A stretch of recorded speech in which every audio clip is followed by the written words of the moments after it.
YCP అధికారంలో ఉన్నప్పుడు ఒక వీధి రౌడీలా ప్రవర్తించిన నాయకుల్లో దువ్వాడ శ్రీనివాస్ ఒకడు.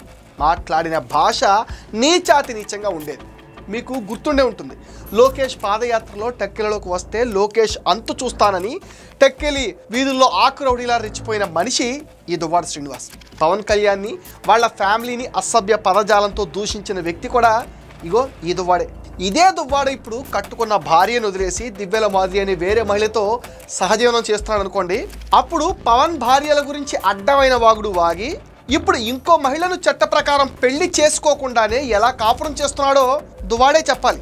ఇలాంటి వాళ్ళ కోసమే ఒక సామెత ఉంది, చెప్పేవేమో శ్రీరంగ నీతులు, దూరేవేమో మన పెద్దోళ్ళు ఏం చెప్పారో మీకు తెలుసు కదా. అలాంటి దువ్వాడ మాధురితో తిరుమల దర్శనానికి వెళ్ళి కొండ మీద రాజకీయ ప్రసంగం చేసింది చాలక పుష్కర్ని వద్ద ప్రేమికుల్లాగా ఫోటోషూట్ కూడా చేశాడంటే దేవుడంటే భయం లేదు, భక్తి లేదు. తిరుపతి పోలీసులు దీని మీద కేసు పెట్టి టెక్కెలకి వెళ్ళి నోటీసులు ఇచ్చి మరీ వచ్చారు. జనసేన నాయకులు పవన్ మీద దువ్వాడ చేసిన కామెంట్లపైన కేసులు కూడా పెట్టారు. మొన్న కరెంటు బిల్లు కట్టకపోతే కరెంటు కట్ చేశారని కరెంటు డిపార్ట్మెంట్ ఏఈకి ఫోన్ చేసి బెదిరించాడంటే దువ్వాడకి ఎంత ధైర్యం. దువ్వాడ విషయంలో కూటమి ప్రభుత్వం ఇప్పటికే ఆలస్యం చేస్తుందని ప్రజల అభిప్రాయం. దువ్వాడ ఏమైనా తోప, నన్నెవరూ ఏమీ చేయలేరనే భ్రమలో ఉంటూ ఇంకా రెచ్చిపోతున్నాడు. దువ్వాడ లాంటి వాళ్ళు మారతారు అనుకోవటం మన భ్రమ.